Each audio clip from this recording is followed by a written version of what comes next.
ira ensemble vers ce nouvel ordre mondial. Et personne, je dis bien, personne ne pourra s'y opposer. Et personne, je dis bien, personne ne pourra s'y opposer.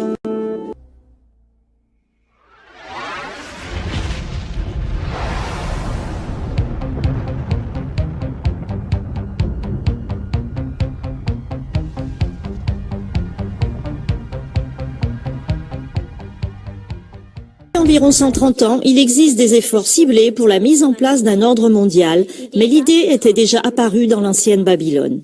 Ce ne serait pas un mauvais concept en soi si cet ordre était construit dans un bon esprit qui veut le bien de tous les hommes. La version qui opprime et méprise les hommes est généralement connue sous le nom de Nouvel Ordre Mondial, NWO. Le Nouvel Ordre Mondial repose en fait sur un principe très primitif, le pouvoir du plus fort.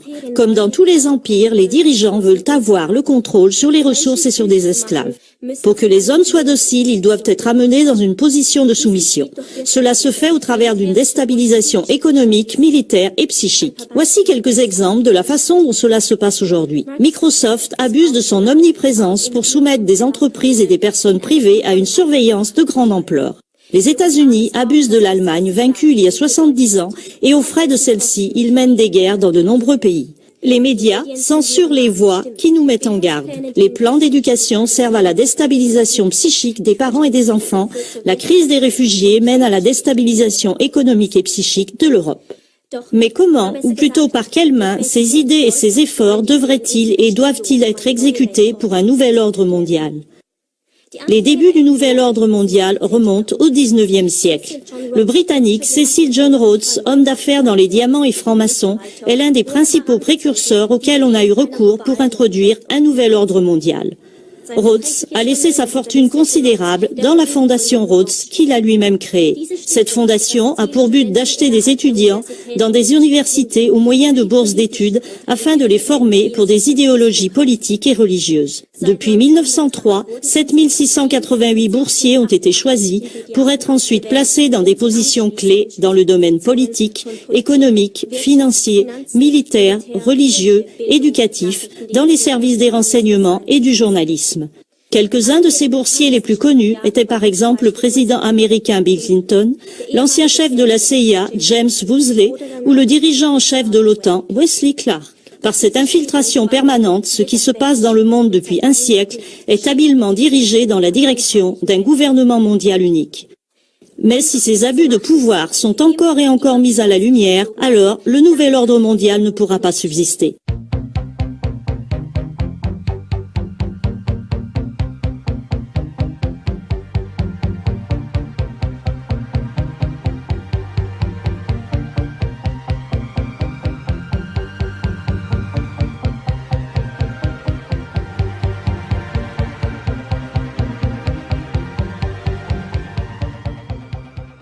Nous rendrons tous les gouvernements esclaves de notre super gouvernement. Nous ferons la preuve de notre force par des attentats. Quand nous serons les maîtres du monde, nous ne tolérerons aucune religion que la nôtre. Nous avons des ambitions illimitées, une convoitise dévorante, une vengeance impitoyable et une haine intense.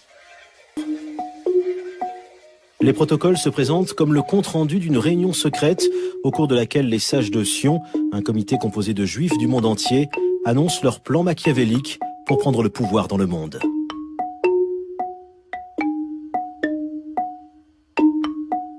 Les protocoles sont dangereux parce qu'ils semblent confirmer un certain nombre de rumeurs qui courent depuis plus de 20 siècles sur les juifs. Vous avez la haine de tous les peuples, les juifs haïssent tous les peuples. Deuxièmement, vous avez le meurtre rituel, les juifs cruels. Troisièmement, vous avez les juifs perfides, pratiquant l'usure, aptes au mensonge. Et quatrièmement, vous avez l'accusation de complot. Les juifs aiment le secret, aiment l'ombre, aiment les coulisses. Ce sont les manipulateurs en coulisses de la marche négative du monde, en quelque sorte. Ce qui fait que c'est une sorte d'aide-mémoire. Officiellement, l'histoire des protocoles commence il y a un siècle environ dans la Russie du tsar Nicolas II. En 1905, Sergueï Nilus, écrivain mystique orthodoxe, est le premier à les publier en annexe à l'un de ses propres livres. Pendant quelques années, le texte vivote dans les milieux mystico-religieux et nationalistes russes où les antisémites sont légion. Il serait même peut-être tombé dans l'oubli sans les bouleversements historiques que s'apprête à vivre la Russie. Octobre 1917, les bolcheviks prennent d'assaut le palais d'hiver à Saint-Pétersbourg. C'est le début de la révolution.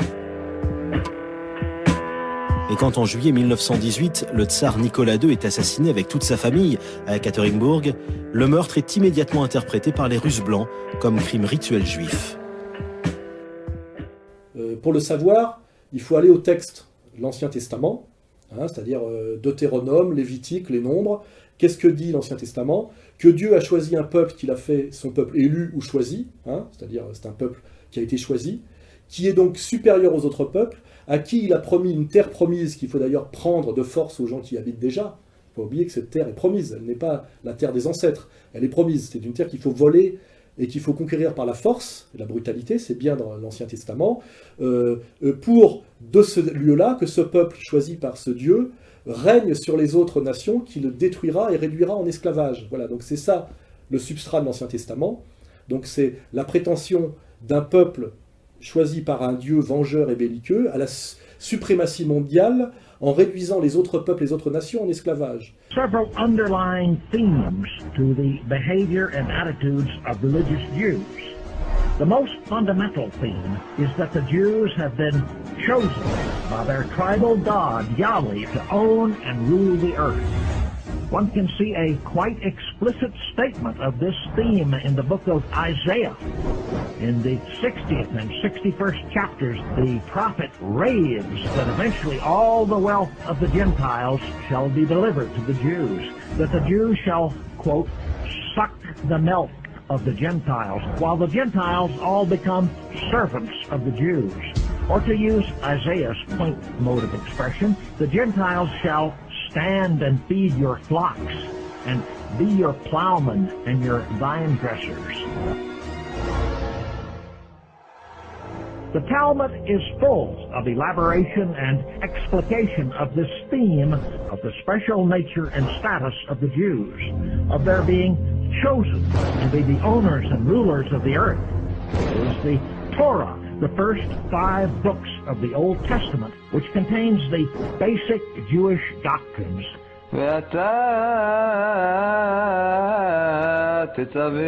C'est la Torah qui est le trésor des Juifs et c'est les Juifs qui sont le trésor des nations.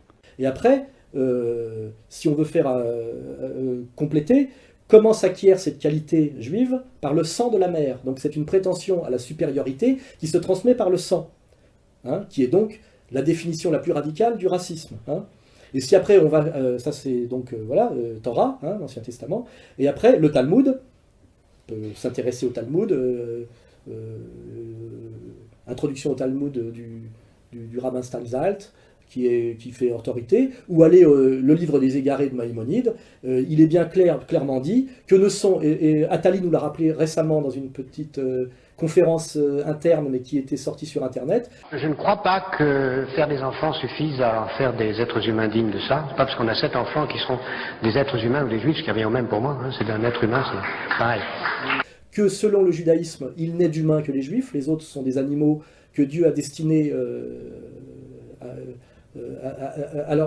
a mis sur terre pour qu'ils les servent comme des esclaves ou des animaux, c'est bien clairement dit, et que il est loisible pour accomplir ce projet exigé par Dieu, qui est la suprématie en tant que peuple élu sur les autres peuples réduits en esclavage, il est autorisé de mentir aux non-juifs, de le voler, etc., etc. But it is the Talmud which explains exactly how the Torah is to be interpreted. And the Talmud's interpretation often is quite different from the inoffensive interpretation accepted by Christians. When the great reformer, Martin Luther, decided to produce a translation of the Bible into German in the 16th century, he wanted to be sure that he got it right. So he consulted the Talmud and was horrified by what he found there. He could not bring himself simply to reject the Jewish Bible altogether. So he clung to the traditional Christian interpretations and denounced the Jews in the strongest possible terms for their hate-filled interpretations. In his book, The Jews and Their Lies, Luther wrote, and I quote, "The sun never did shine on a more bloodthirsty and revengeful people than the Jews, who imagine themselves to be the people of God, and who believe that they should murder and crush the Gentiles. Do not their Talmud and their rabbis say that it is no sin if a Jew kills a Gentile, but it is a sin if he kills a fellow Jew? It is no sin if he does not keep his oath to a Gentile. Therefore, to steal from a Gentile, as they do with their money lending, is a divine service. And they are the masters of the world, and we are their servants, indeed their cattle. End quote.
Effectivement, les valeurs du judaïsme, si on s'y intéresse, suprémacisme racialo-communautaire au nom d'une vision inégalitaire et raciale du monde, qui s'accomplit soit par la violence pure, comme le rappellent les fêtes de Purim ou de Hanouka. Today, the leaders of the Lutheran Church, who are as much under the influence of the Jews as the leaders of all the other mainstream Christian churches, ignore the writings of their founder on the subject of the Jews and react with embarrassment when reminded of them.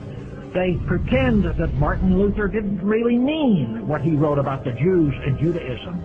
That was nearly 500 years ago, and Luther was merely reflecting the prejudice of his times, they say. But in fact, the Talmud and the Torah today are exactly what they were 500 years ago. The Talmud and Torah that Joseph Lieberman studies today are the same Talmud and Torah that horrified Martin Luther at the beginning of the 16th century. The same Jewish teachings which Martin Luther preached against 500 years ago govern the lives of Orthodox Jews in Israel today.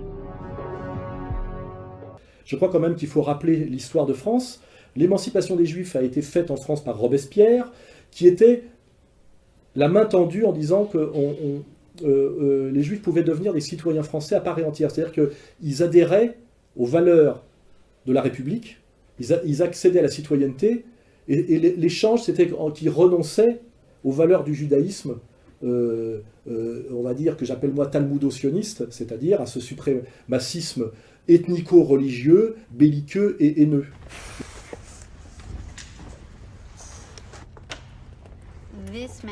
Ce manuscrit est une Bible moralisée. Elle a été réalisée au XIIIe siècle pour le roi de France.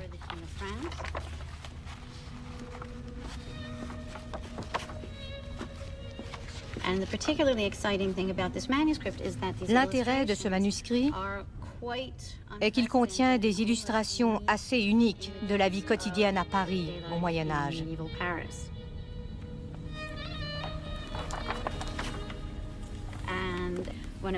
La première chose que j'ai remarquée est que les Juifs étaient très souvent représentés portant des bourses ou des pièces d'or. C'est le trait commun de la plupart des Juifs dans ce genre de manuscrits.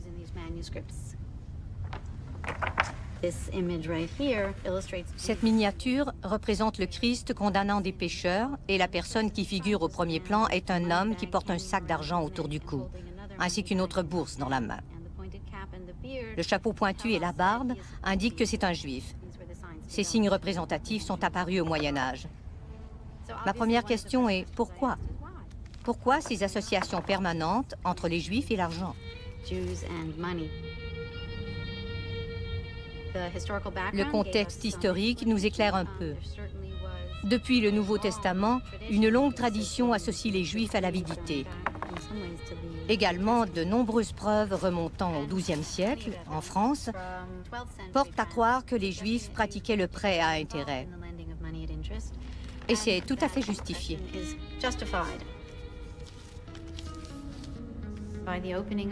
Au début du XIIe siècle, on assiste à une véritable explosion économique. Les villes se peuplent, gagner de l'argent devient à la mode. Et bien sûr, les Juifs sont fortement associés à cela. Les Juifs étaient surtout des marchands et des experts en change. Ils étaient beaucoup plus urbanisés que les chrétiens. Et tous ces commerçants qui réalisaient des profits avaient le désir de faire fructifier cet argent en prêtant à intérêt. Les Juifs ont pu jouer ce rôle grâce à leur statut de marchand. Mais les chrétiens prêtaient eux aussi, ce qui affolait les auteurs du manuscrit, car les chrétiens participaient de plus en plus à ce commerce florissant. Aucun texte biblique ne justifiait ce soudain essor économique.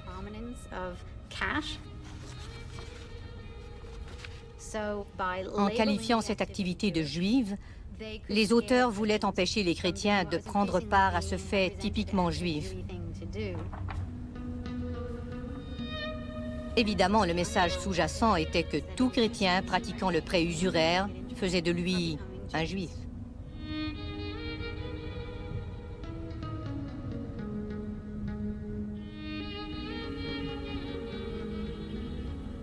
Auparavant, les Juifs sont, dans l'ensemble, tolérés et protégés par les chrétiens, notamment par Charlemagne.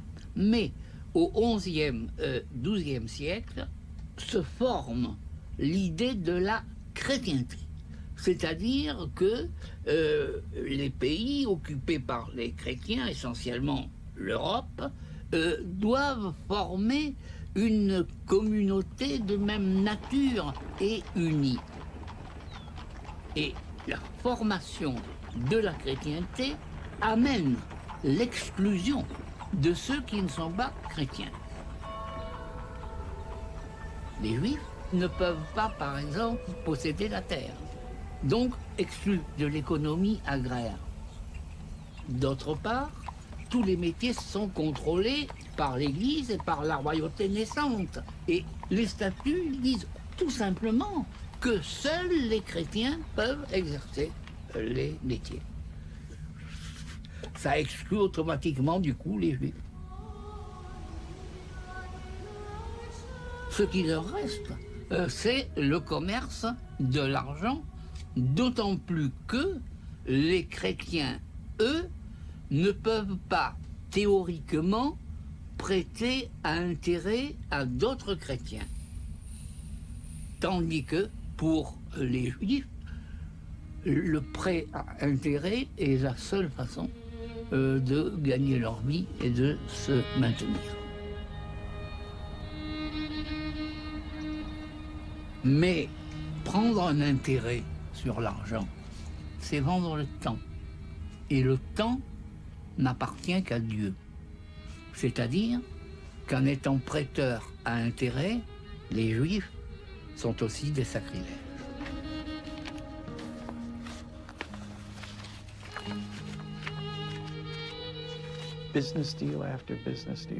Transaction après transaction impliquant des Juifs. Les Juifs avaient grand besoin de l'aide des gouvernements. Sans leur protection physique et leur soutien économique, les Juifs n'auraient pas prospéré dans le domaine du prêt. Mais pour quelle raison un gouvernement offre-t-il son soutien?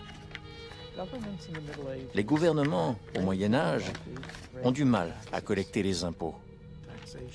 La notion de taxation a mis beaucoup de temps à être tolérée. Mais les Juifs offrent un accès direct à des fonds imposables. L'argent que les autorités ne ponctionnent pas aux chrétiens est finalement prélevé, en échange de leur soutien, aux prêteurs juifs qui retirent un profit des emprunts des chrétiens. Et une bonne partie de cet argent est reversée dans les caisses du roi. En fait, les gouvernements sont de connivence avec les Juifs pour taxer les chrétiens.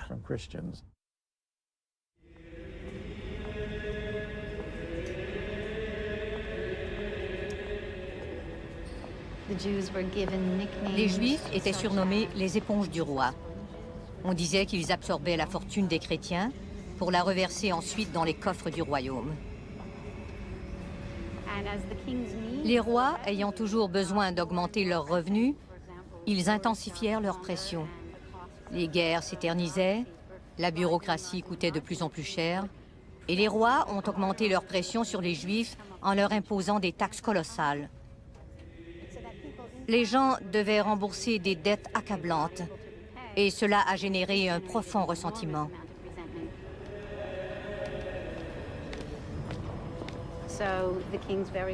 Les relations étroites des rois avec les Juifs devinrent de plus en plus difficiles à maintenir. Il s'agit de Philippe le Bel, roi de France. C'est le roi qui a définitivement banni les Juifs de France en 1306. Son grand-père, Louis VIII, avait déjà commencé à limiter son soutien auprès des prêteurs juifs. Il a donc renoncé à cette source de revenus dans le but d'obtenir la reconnaissance de ses sujets, qui préféraient que les Juifs soient chassés.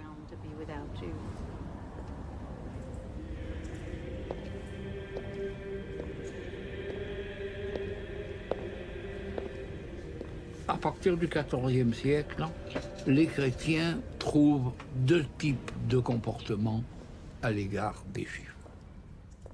Ou bien c'est de les forcer à vivre isolés dans un ghetto. Ou bien c'est l'expulsion.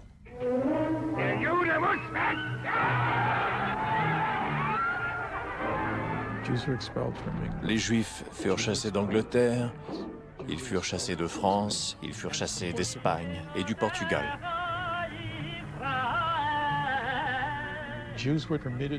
Les Juifs emportaient leurs effets avec eux, mais leurs biens immobiliers étaient saisis par le gouvernement qui les chassait.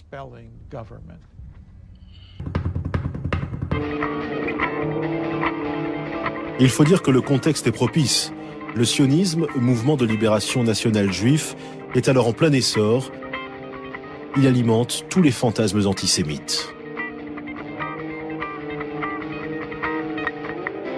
Le sionisme n'a pas du tout été interprété pour ce qu'il est, à savoir le mouvement de libération du peuple juif, un peuple, un État, comme tous les nationalismes du XIXe siècle, les nationalismes de libération. Il a été surinterprété de façon mythique comme, disons, un sionisme mondial Ce qui ne veut rien dire, parce que le sionisme est par définition un mouvement national. Il y a cette idée que les Juifs sont en train de réaliser la dernière étape dans leur projet de domination mondiale. Maintenant, ça devient concret et on peut parler des choses qui se passent, comme la révolution communiste. Donc ces choses-là ont donné une sorte de crédibilité, une sorte de plausibilité.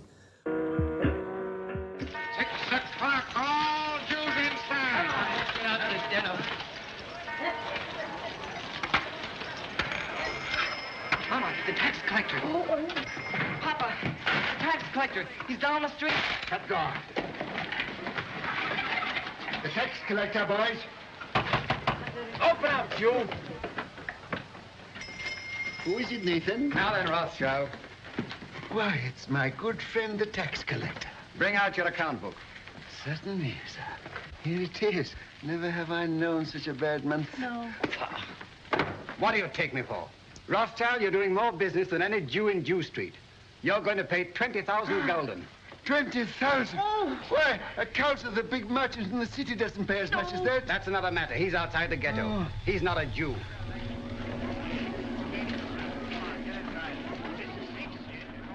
Quand arrive le monde capitaliste, le nombre de banquiers juifs est faible. La majorité, ce sont des chrétiens. Mais, comme depuis le Moyen-Âge, il a été établi un lien entre les Juifs et l'argent, si par hasard il y a des banquiers juifs qui réussissent, ils sont vilipendés, condamnés, détestés, alors que leurs voisins banquiers chrétiens sont acceptés.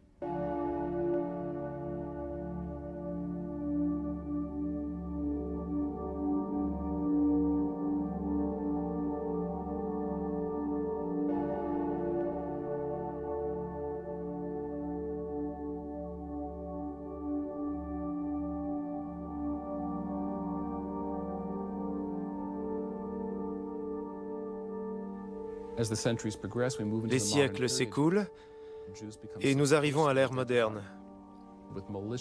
Les Juifs sont de plus en plus associés aux activités malveillantes. Mais cela ne s'appuie pas sur des faits réels.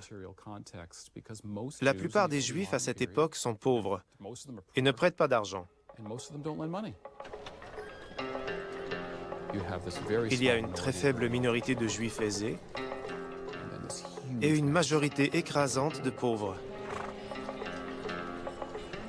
Ce qui différencie les Juifs des chrétiens n'est pas que les Juifs prêtent et les autres non. Ça va bien au-delà. En Europe, il y a 90% de paysans et un mince segment de la population vit en ville. Voilà ce qui distingue les Juifs économiquement. Les Juifs vivent toujours en ville. Ce sont des marchands, des artisans, des vendeurs. Ils font du commerce et ils voyagent. De plus, ils sont forcés de prendre des risques, car ils n'ont aucune terre de refuge. Prenons un tailleur juif, et c'est bien la dernière chose dont ait besoin la Russie au XIXe siècle. Eh bien, il y a de bonnes chances qu'il soit instruit et prêt, mentalement, à émigrer. Quand ça ne va pas, il va ailleurs. Les Juifs, même pauvres, avaient plus de mobilité que tous les chrétiens. C'est cela qui fonde la vie économique des Juifs au début de l'ère moderne. Ils sont toujours en partance.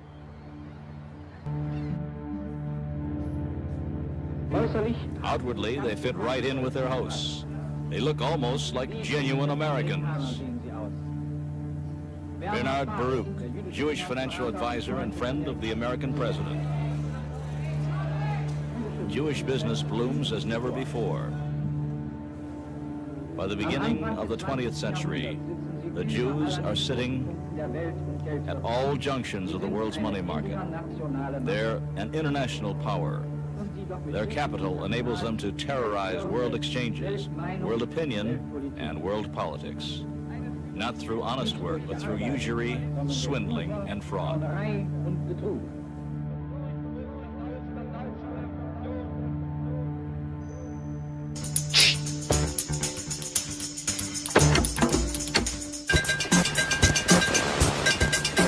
En Allemagne d'abord, la contre-enquête du Times a été certes relayée par les grands quotidiens du pays.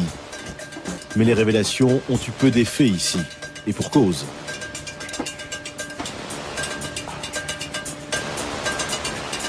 Alfred Rosenberg, futur idéologue du parti nazi, se charge du faux et de l'usage du faux. Entre ses mains, les protocoles des sages de Sion deviennent la preuve de la supériorité de la race aryenne. Mais c'est Adolf Hitler en personne qui va donner le ton et fixer pour longtemps le mode d'emploi des protocoles. En 1925, il écrit dans son autobiographie Mein Kampf « Les protocoles, ce sont des faux », répète en gémissant la Gazette de Francfort, et elle cherche à en persuader l'univers. C'est la meilleure preuve qu'ils sont authentiques.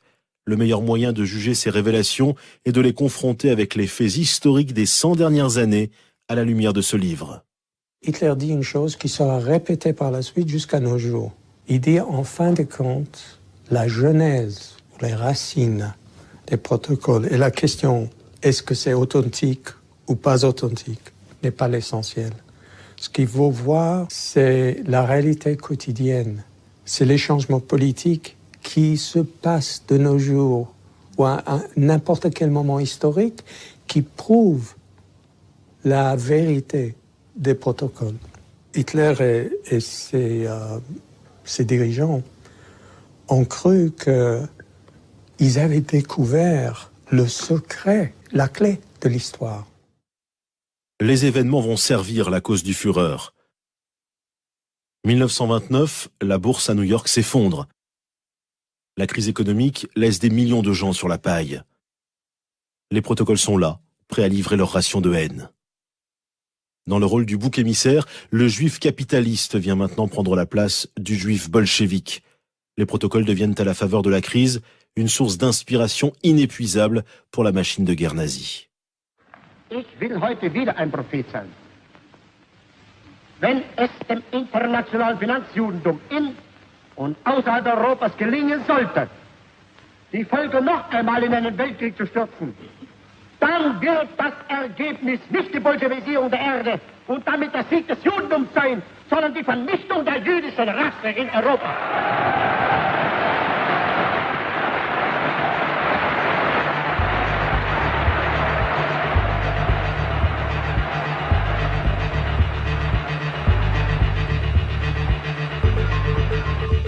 L'idée d'une conspiration est très importante parce que c'est un mythe mobilisateur.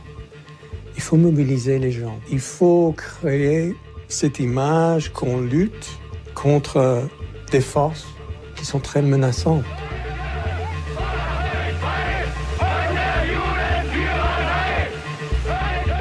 Les protocoles reflètent assez bien cet état d'esprit qui les ont poussés vers ce combat apocalyptique et les enjeux sont énormes. C'est le salut de l'humanité qui est en jeu. 1945, avec la fin du nazisme, on aurait pu s'attendre à la fin de l'affaire des protocoles. Il n'en est rien. Pour ainsi dire, éradiqués en Europe, les protocoles vont renaître et connaître une deuxième vie au Proche-Orient. Les protocoles dans le conflit judéo-arabe remontent en fait à la collaboration entre le grand mufti de Jérusalem, Al-Husseini, dans les années 30 et 40, avec l'Allemagne nazie. Et Al-Husseini croyait dur comme fer à l'authenticité des protocoles. Donc il pensait qu'il y avait un complot juif pour créer un État en Palestine bien avant 48.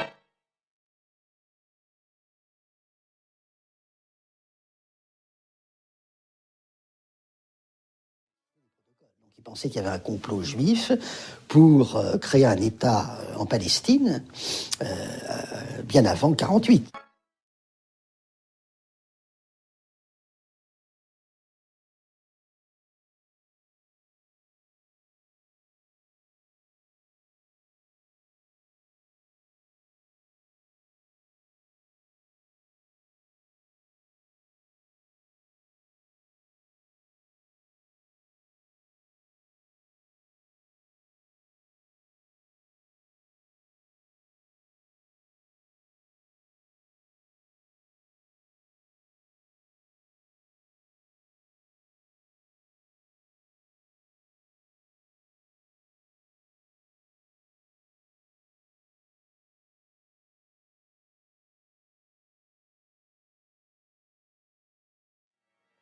Husseini croyait dur comme fer à l'authenticité des protocoles. Donc il pensait qu'il y avait un complot juif pour créer un État en Palestine bien avant 1948. Il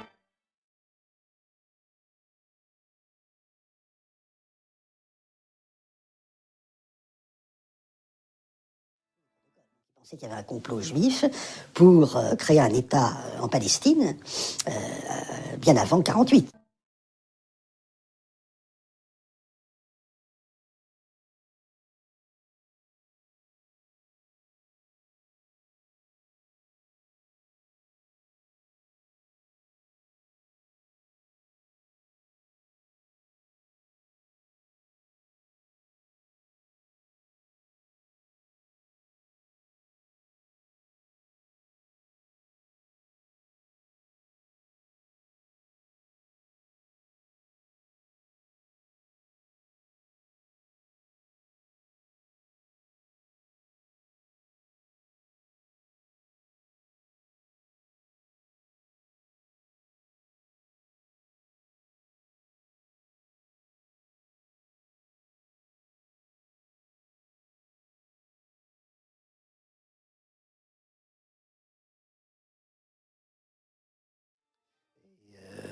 Al-Husseini croyait dur comme fer à l'authenticité des protocoles. Donc il pensait qu'il y avait un complot juif pour créer un État en Palestine bien avant 1948.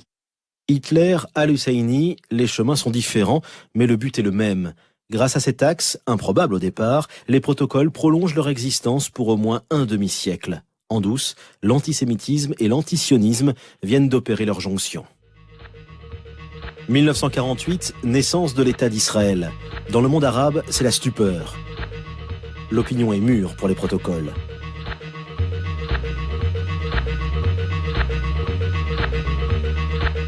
En 1951, dans l'Égypte de Gamal Abdel Nasser, la première édition arabo-musulmane des protocoles voit alors le jour. Porte-parole du nationalisme arabe, Nasser devient un fervent adepte du faux. Il arrose le monde arabe d'exemplaires du livre.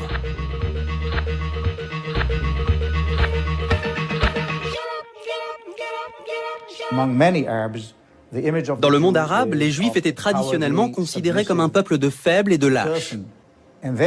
Et là, en 1948, les Juifs créent leur État et défient les armées arabes. Donc tout à coup, vous avez un décalage entre d'un côté la réalité qui est celle d'un État juif fort avec une armée puissante, et de l'autre côté, l'image traditionnelle des Juifs faibles et lâches. La théorie du complot permet donc de trouver une explication à ce décalage. S'ils ont gagné la guerre, c'est grâce à leur perverse conspiration.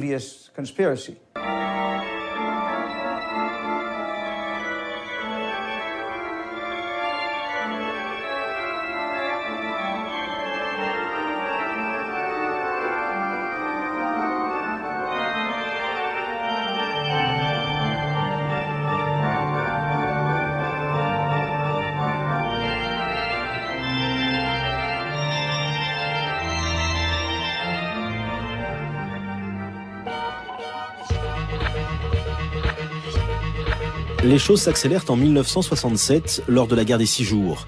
En un temps record, l'armée israélienne met hors combat les troupes arabes et occupe une partie de l'Égypte, de la Syrie et de la Jordanie. Israël triple son territoire. L'humiliation est totale, il faut trouver une explication à la débâcle. Les protocoles tombent alors à point nommé pour masquer les vraies raisons de la défaite. Ils servent à présenter la victoire d'Israël comme le résultat d'une conspiration mondiale. Égypte, Syrie, Jordanie, dans tous les pays du Proche-Orient, le faux connaît une véritable explosion. Les protocoles sont parfaits dans une situation comme ça pour les dirigeants d'un côté, parce que ça leur permet justement de montrer d'où le mal vraiment vient, mais c'est parfait pour les islamistes parce que c'est un moyen de mobiliser les esprits de nouveau contre les Juifs comme une sorte de spectre de cette mondialisation menaçante.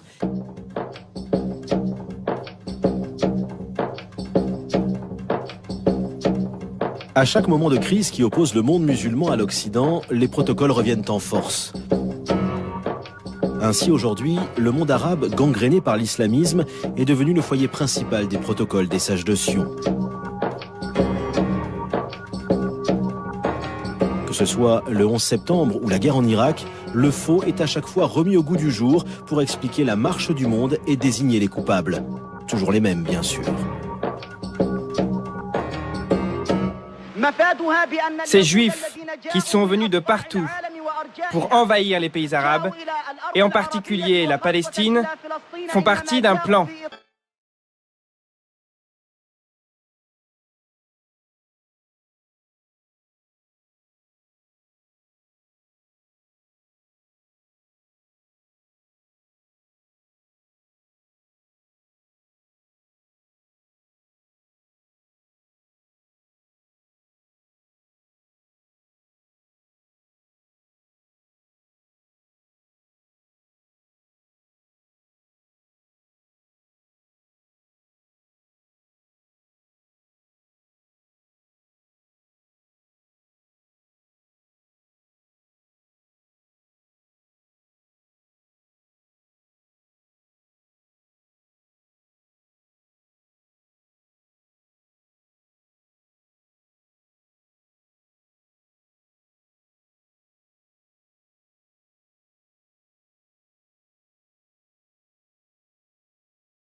Les voilà, ces protocoles des sages de Sion, qu'ils ont interdits partout et qu'ils nient avoir écrits. Eh bien, ces protocoles, si on les lit, on sait que tout ce qui se passe actuellement dans le monde était prévu depuis plus de 100 ans déjà. On peut résumer l'interprétation dominante aujourd'hui des protocoles, qui n'est pas la révélation du complot judéo-maçonnique, ni la révélation du complot judéo-bolchevique, ni même la révélation du complot judéo-plutocratique, mais le grand complot américano-sioniste, qui est la dernière interprétation possible des protocoles, est porté, je dirais, aujourd'hui par le dynamisme de l'islamisme radical. Aujourd'hui, c'est le monde musulman qui pense être en danger, mis en danger par les judéo-chrétiens ou les judéo-croisés.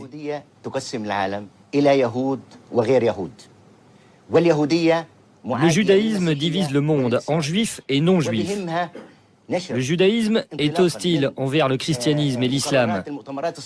Conformément aux résolutions secrètes du congrès sioniste, que certains appellent aussi les protocoles des sages de Sion, les juifs veulent semer la discorde dans les pays du monde entier et générer le désordre pour ensuite en prendre le pouvoir.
Nous allons établir un gouvernement suprême et régner sur le monde avec une organisation impitoyable.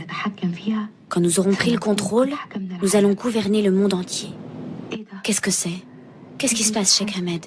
Les gens qui ont écrit ces choses-là sont fous. En 2002, des scénaristes égyptiens vont plus loin. Ils adaptent les protocoles en série télévisée.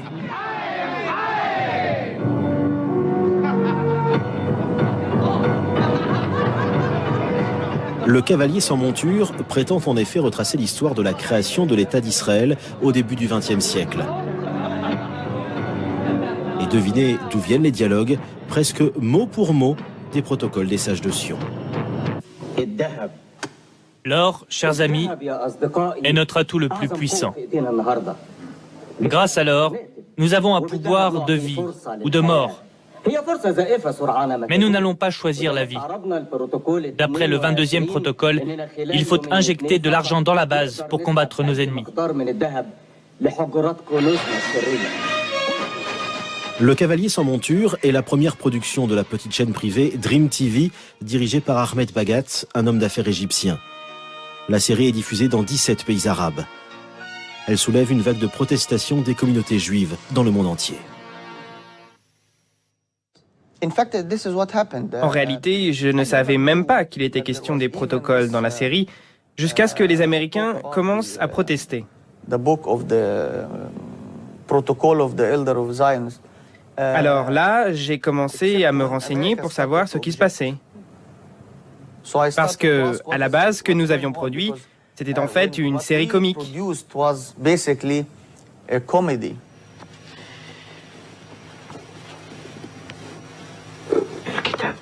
Ce livre est écrit en russe. Je voudrais vous demander de le traduire pour moi avant que vous partiez.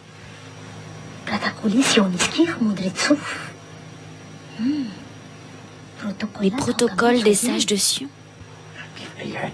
Cachez-le sous vos draps, sous votre matelas, dans vos vêtements. Marchez comme un pan, un peu comme ça, comme moi. Soyez sans crainte, Farhad. Bonne chance. Peut-être bien qu'il s'agit d'infos, mais moi je ne suis pas historien et ce n'est pas mon boulot d'examiner des textes et de dire s'ils sont authentiques ou non. Sauf qu'en l'espèce, les textes entretiennent la haine. Et avec cette série, la haine est entrée massivement dans les foyers du monde arabe. Diffusé pendant le Ramadan, après le jeûne quotidien, Le Cavalier sans monture s'est assuré une audience maximale, estimée à plusieurs dizaines de millions de spectateurs. Une aubaine pour la propagande antisémite dans une région où la télévision est le principal vecteur d'information.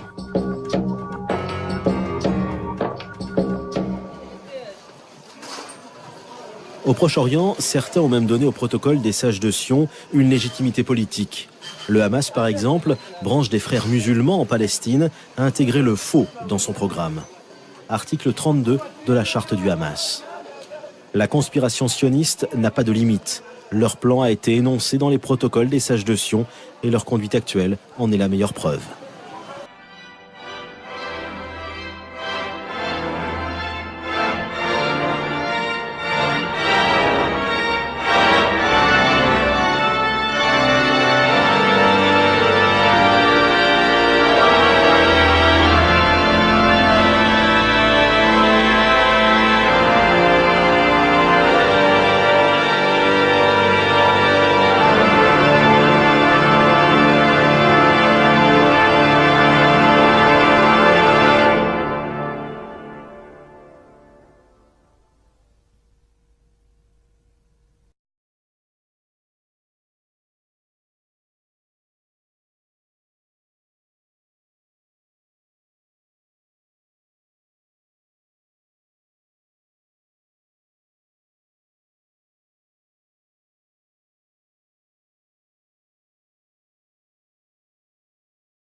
Varsovia, Polonia, 1940. El ejército nazi, tras invadir la capital polaca, obliga a toda la población judía de la ciudad a concentrarse en un único barrio. Palestina. Desde 1947, el ejército israelí, apoyado por Europa y Estados Unidos, va expulsando al pueblo palestino de sus territorios, obligándolo a vivir en territorios inhóspitos como refugiados.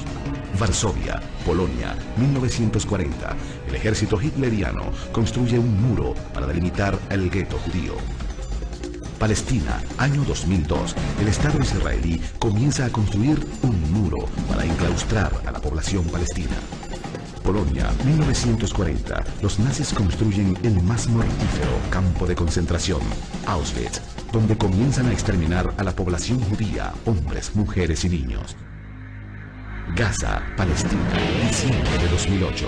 El ejército israelí lanza una ofensiva contra la población palestina concentrada a la fuerza en Gaza, matando hombres, mujeres y niños sin distinción. En lugar de superar la historia, Israël la perpétúa. Le texte fondateur, la constitution d'un acteur politique important du Proche-Orient, basé sur un faux, comment une telle chose est-elle possible? La charte, certes, date de 1988, mais le Hamas n'est plus un groupuscule depuis longtemps. Vainqueur des dernières élections législatives en Palestine, le Hamas détient la majorité dans la bande de Gaza depuis 2006. Alors, comment prétendre à la respectabilité quand on se montre aussi peu respectable de la vérité?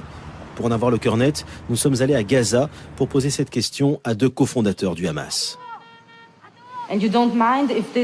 Ça ne vous dérange pas de vous référer à un faux dans votre charte?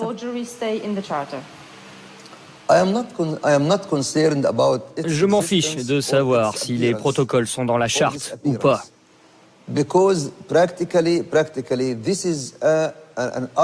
C'est tout simplement un argument qui a été utilisé à l'époque dans un but précis. On l'a utilisé pour expliquer la conspiration mondiale contre le peuple palestinien, élaborée dans ce qu'on appelle les protocoles des sages de Sion. Le Hamas a souvent pensé à réviser sa charte. Mais vous savez, on est tout le temps occupé par le combat. Personnellement, je ne crois pas au protocole des sages de Sion. En fait, c'est un livre passé de mode. On ne le fait pas lire à la jeune génération d'islamistes. L'argument est facile, mais pas recevable pour autant. Néanmoins, nous avons voulu vérifier l'information et pour ce faire interroger la nouvelle génération du mouvement. Comme tous les membres du Hamas, Fawzi Baroum, le porte-parole, a établi son bureau dans un immeuble civil pour se protéger des raids israéliens. C'est là que nous l'avons rencontré. Le Hamas considère que ce texte a été écrit par des juifs, parce que les juifs sont des fauteurs de troubles partout dans le monde. Dans le monde arabe, musulman, en Europe et aux États-Unis.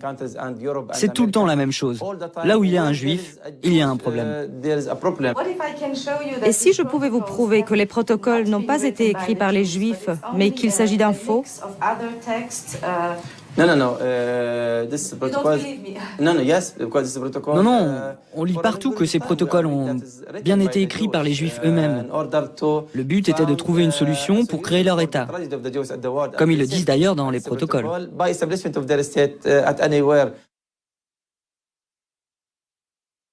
Sur les protocoles, la jeune génération n'a donc rien à apprendre des anciens. Elle a ingurgité cette prose sans poser de questions. Et s'il y en avait, le Hamas, qui organise ces spectacles pour enfants, se chargerait très tôt de les dissiper. عام 87 والتي استمرت حتى اتفاق أوسلو المشؤوم في العام 1993 فتحت الباب واسعا أمام الأطفال الفلسطينيين للعب دور متقدم إذ أضحت حجارتهم رمزا يطوف الدنيا ويؤرخ لجهاد شعب لا يكل ولا يمل الصهاينة أجيالا أخرى. Ceci n'est pas une mise en scène des protocoles, mais entre les propos contenus dans le livre et cette imagerie véhiculée par les enfants dans un camp de réfugiés contrôlé par le Hamas, où est vraiment la différence?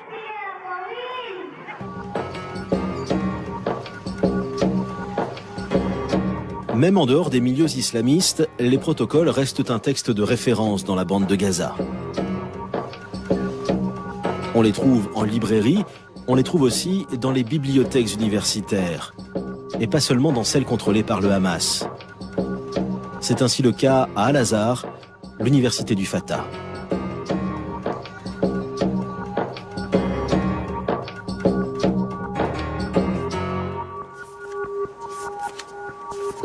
C'est un livre beaucoup lu par les étudiants en sciences politiques et en 3e cycle. On en a plusieurs exemplaires et on essaie d'avoir une nouvelle édition. Les autorités palestiniennes n'ont donc pas attendu le Hamas pour instrumentaliser le faux. En 2004, par exemple, l'autorité palestinienne, sous tutelle du Fatah de Yasser Arafat, publie les nouveaux manuels scolaires pour les collégiens. Les protocoles y sont cités comme un document authentique qui explique la création de l'État d'Israël.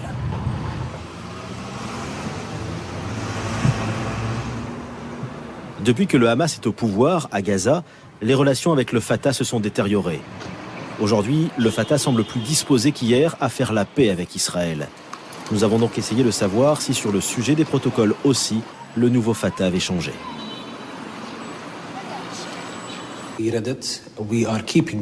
Nous l'avons lu, nous continuons à le lire et nous demandons à nos membres de lire ce livre très attentivement pour apprendre la façon de penser de notre ennemi. C'est un livre authentique. Vous pouvez le toucher, le sentir, le comprendre. Vous pouvez voir les résultats de ce livre. Il existe et il y a même des gens qui ont été élevés selon des principes qui sont décrits de manière très précise dans ce livre.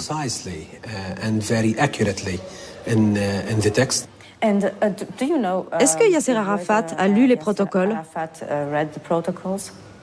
Bien sûr qu'il les a lus. Tous les membres du Fatah les ont lus. Mais la question importante est de savoir si nous croyons ce qui est écrit. Nous ne pensons pas qu'ils vont arriver à réaliser leur plan, même s'ils ont réussi à en réaliser certaines étapes. Notre rôle est justement de les en empêcher.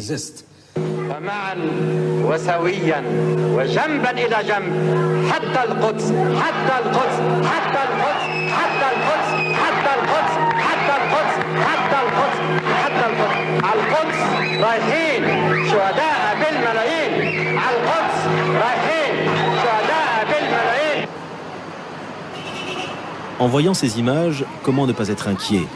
Et comment espérer faire la paix quand le déni du réel touche autant les hommes de dialogue que les fous de Dieu?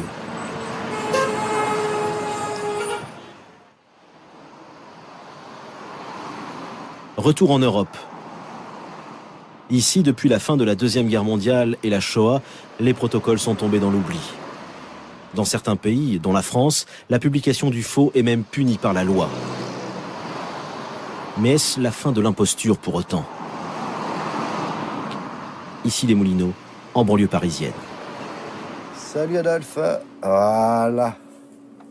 C'est Adolphe, un peu mystique.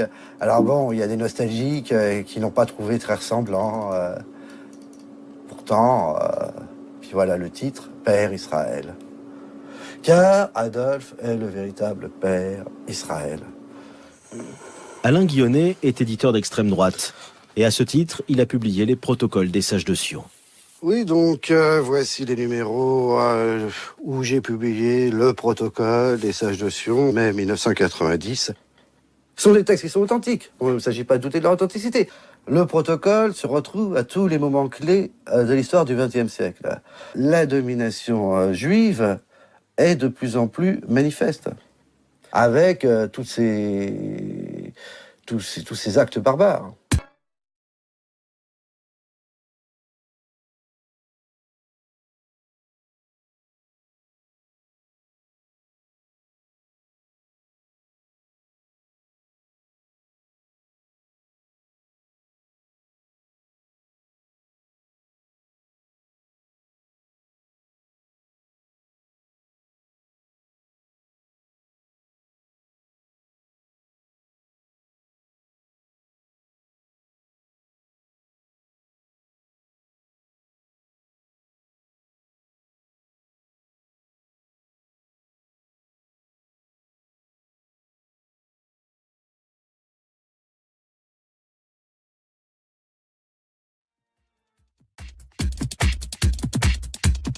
Guillonnet n'est pas seul, car les négationnistes ont investi la toile. Et les protocoles, bien évidemment, font encore partie de leur répertoire.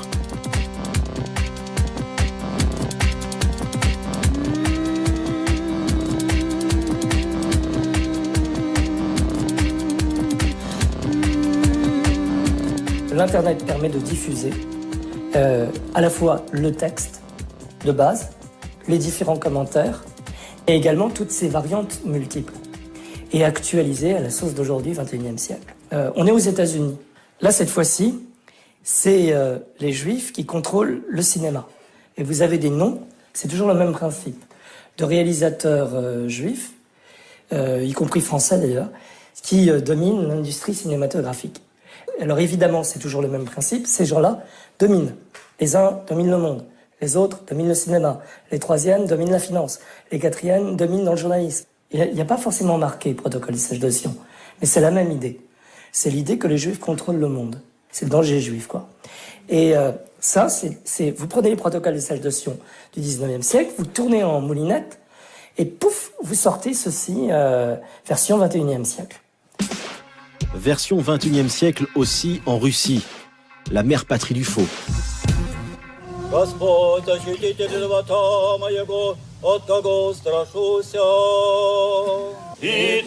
Retour à la case départ, là d'où tout est parti.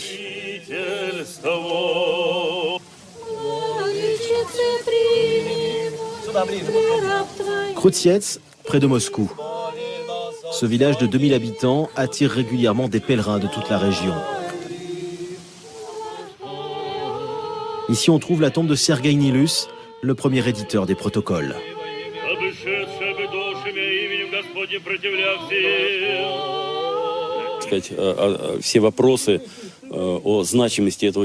Pour ceux qui lisent ces livres, il n'y a pas de doute sur son importance.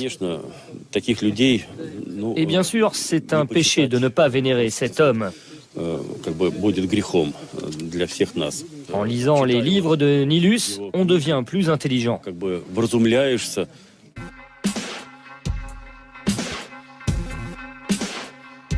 15 ans après la chute de l'Empire soviétique, la Russie a redécouvert la foi. Et les livres de Sergueï Nilus ont repris leur place dans toutes les librairies religieuses du pays. Nilus est aujourd'hui un best-seller et avec lui, les protocoles des sages de Sion. 4. Rien que ça.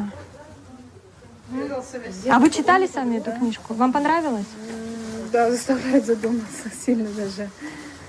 И вы думаете, вот он прав в этом, когда Нилус пишет эти... Ну, отрицать полностью нельзя, но полностью правду тоже найти невозможно. Но близко к истине, так скажем. Заставляет задуматься. Да.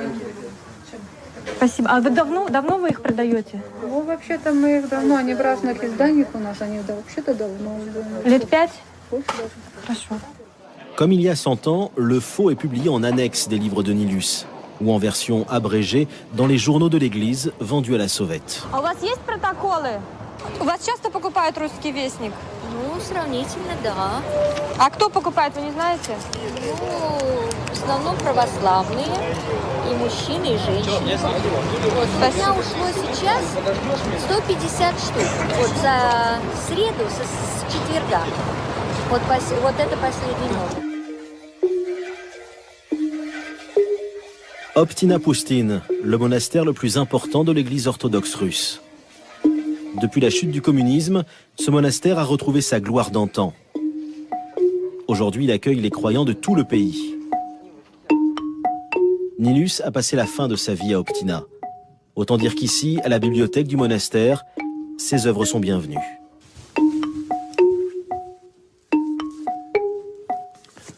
Voici un livre de Nilus.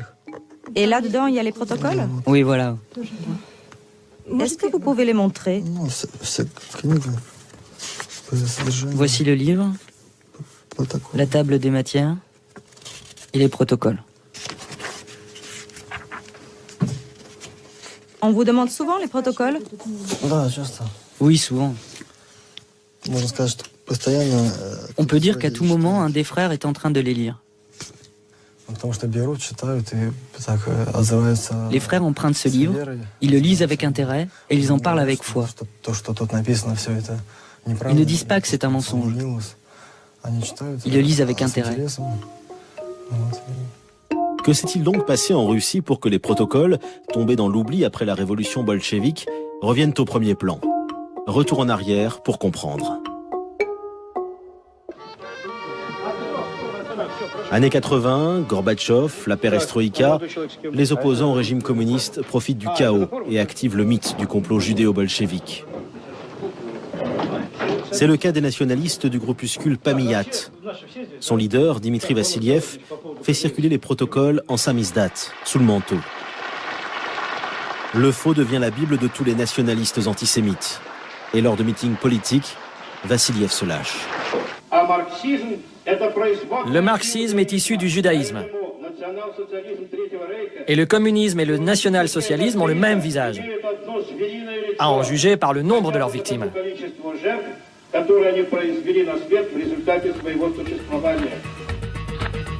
Les nationalistes de Pamiyat seront les premiers à publier les protocoles en Russie démocratique. Et l'Église orthodoxe, sortie de l'ombre depuis la chute du mur, les publie à son tour. Aujourd'hui, les orthodoxes s'en donnent à cœur joie. Ils diffusent les théories du complot antisémite. Les plus acharnés d'entre eux fabriquent des programmes éducatifs sur la prétendue domination juive en Russie. Des émissions qui sont même diffusées par certaines télévisions locales. C'est le cas de ce programme intitulé « Le fascisme juif et le satanisme dans le Talmud ». L'ampleur de l'extermination des Russes par le pouvoir juif est effrayante. Selon des experts, 500 milliards de dollars ont été soutirés aux Russes depuis la soi-disant révolution démocratique. Tout est bon pour faire peur. Le Talmud, le diable, les oligarques russes, même Boris Yeltsin est mis à la sauce conspirationniste conformément à l'idéologie des protocoles. Aux yeux de certains orthodoxes, tout y passe, le pouvoir soutiendrait même les juifs contre le peuple russe. Sous la direction du pouvoir juif, nous les Russes, nous nous faisons décimer sur nos propres terres. Pour alimenter cette paranoïa, les protocoles, comme d'habitude, sont un instrument idéal. À travers le faux, les Juifs servent de bouc émissaire à une partie des citoyens de la Russie post-soviétique, mécontents de la baisse du niveau de vie que leur ont apporté les changements démocratiques. Бандитская мафия, или как можно угодно сказать, понимаете? Можно и евреи, можно сказать ихние левиты, ихние, можно масоны сказать, но это мафия... То, что сейчас творится, это у них давно уже все расписано. Не так просто, как вот якобы все события случились, потому что они случились, понимаете? Вот пишут в основном историю черно-белую. Но там же все буквально мировые тенденции, которые вот в управлении обществами, государствами, людьми, понимаете, там все во многом написано. Face à la résurgence des protocoles, Mikhail Ostrar, le président de la communauté juive de la région d'Ekaterinbourg, a porté plainte contre le diocèse. Le livre même de Nilus, qui s'intitule « Il est là, derrière la porte, le diable », exprime au mieux l'idéologie des antisémites russes.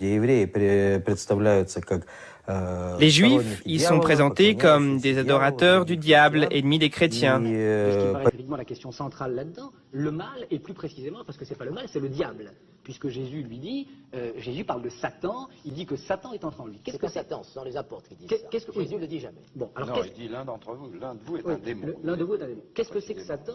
Et qu'est-ce que ça veut dire dans la configuration de l'époque? Qu'est-ce que ça veut dire pour un apôtre judéo-chrétien de cette époque-là? Satan, c'est Lucifer. Satan, c'est le porteur de lumière. Satan, c'est celui qui a donné aux hommes les arts et les lettres que Dieu avait tenus enfermés sous 7 sceaux, sous des sceaux. Et donc Satan, c'est d'une certaine manière l'intelligence, c'est la clairvoyance, c'est la pénétration, c'est tout ça Satan. Alors moi j'ai tendance à penser que le fait que Judas soit Satan, ça veut dire que dans ce groupe, dans cette cohorte d'apôtres, Judas était celui qui, de manière immanquable, était le plus à même de deviner, de reconnaître ce que Jésus annonçait en ce moment et de reconnaître le Fils de Dieu en Jésus. J'ai tendance à penser que ce message, qu'aucun des 11 autres... Grâce au diable, bien entendu. Vous admettez l'existence du diable. Ah, jamais l'existence du diable. Et comment? Voilà, bien sûr, jamais l'existence du diable. Mais je dis que le diable, on n'aura quand même pas perdu notre soirée complètement. Il reconnaît l'existence du diable.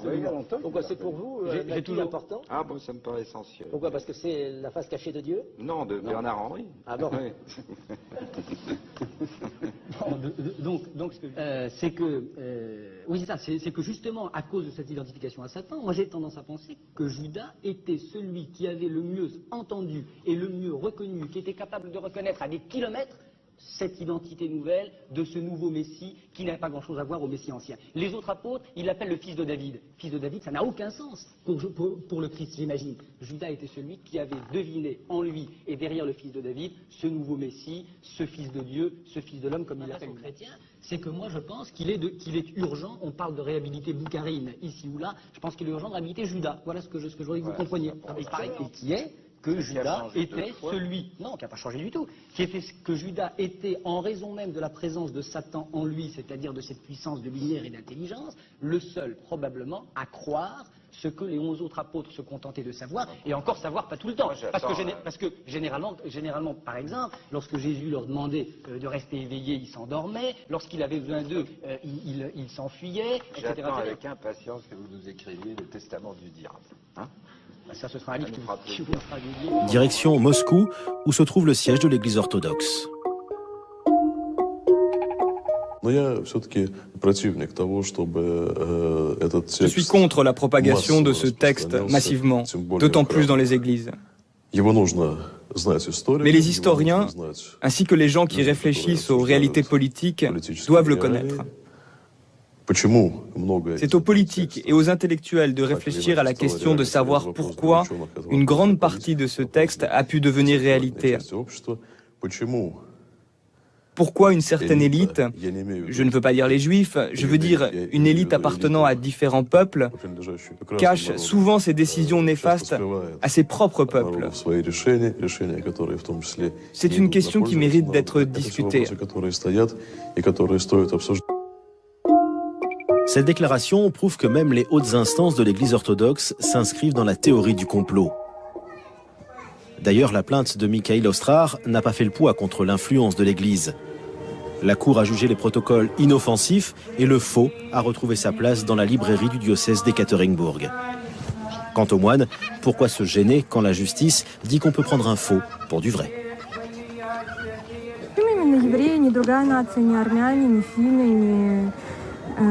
Почему иудейская раса такая? Потому что они распяли Христа. Вы об этом знаете? Да, я об этом знаю. И они враги Христа. Так и остаются. Не вся нация и не все евреи. Почему? Но есть те, которые вот действительно трудятся от рождения и до смерти. Только над тем, чтобы как можно больше навредить христианству.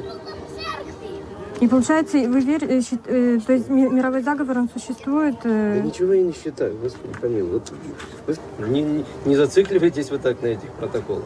Они уже давным-давно осуществились, поэтому можно их уже не читать. Уже поздно.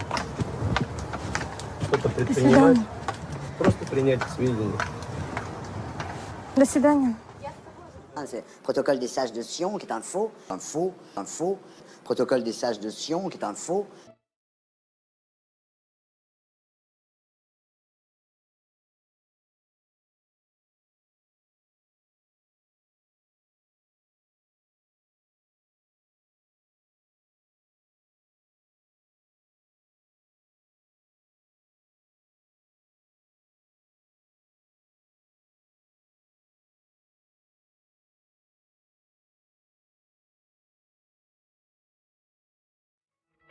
Officiellement, l'histoire des protocoles commence il y a un siècle environ dans la Russie du tsar Nicolas II.